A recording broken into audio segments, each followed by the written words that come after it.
আল Faruk TV. Roll number 1 লাব্বাইক। Roll number 2 লাব্বাইক। Roll number 3 লাব্বাইক।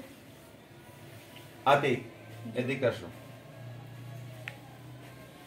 মাঝে মধ্যে লক্ষ্য করা যায় তুমি নিয়মিত মাদ্রাসায় আসো না। আচ্ছা, গতকাল মাদ্রাসায় আসো নাই কেন? যেহেতু তুফান আসছিল। তুফান আসছিল? জি। গতকালের আকাশ তো ভালোই ছিল, কোনো তো মেঘলাও ছিল না। তুমি মিথ্যা বলছো। সত্যি তুফান আসছিল? জি। সত্যি তুফান আসছিল? জি। এদিকে আসো। তুফান আসছিল কি? জি। তুমি মিথ্যা বলছো তো। সত্যি করে বলো, তুফান আসছিল নাকি?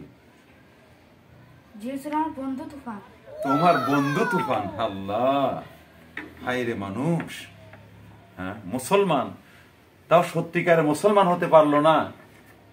আবার ছেলেপুলের নামও রাখে কি সব, আকাশ বাতাস ঝড় তুফান। আল্লাহ, তুমি কবে যে মুসলমানদেরকে হুঁশ দিবে, তারা ইসলামের আদলে তাদের জীবনটা গঠন করবে। আল্লাহ, তুমি কবে যে তাদেরকে হুঁশ দিবে।